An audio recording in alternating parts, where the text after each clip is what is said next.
Hello, welcome to Next 5 Scooter Guy. In today's video, I'll be showing you how to replace an old spark plug with a new one for free. So let's get into it. Well, I ride a 50cc Honda Dio scooter as my main means of transportation, and there are some signs that tells me it's time to change the spark plug. The first indicator I notice is when starting my scooter becomes very difficult, especially in the morning. The second indicator is rough idling or a poor riding experience when I'm struggling to ride my scooter or it's not being responsive. The third indicator is the sudden shutdown of my engine while I'm trying to accelerate to the maximum speed for an extended period of time.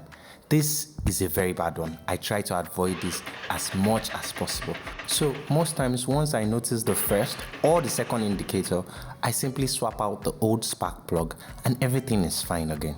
To change my spark plug, I open the battery bay on the floorboard of my scooter using a screwdriver, as this gives me access to the engine block. Then I proceed to remove the plug cap, after which I use a plug spanner to remove the plug.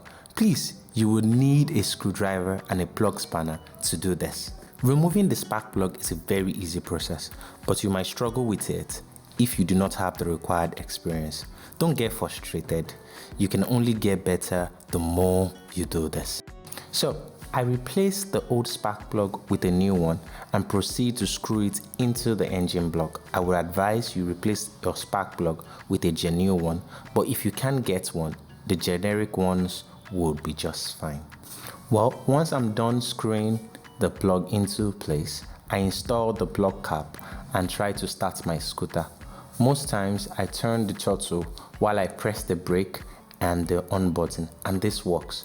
So for more videos on scooter tips and maintenance, like, subscribe and follow the channel, and I'll see you on the next one. Till then, stay safe and bye for now.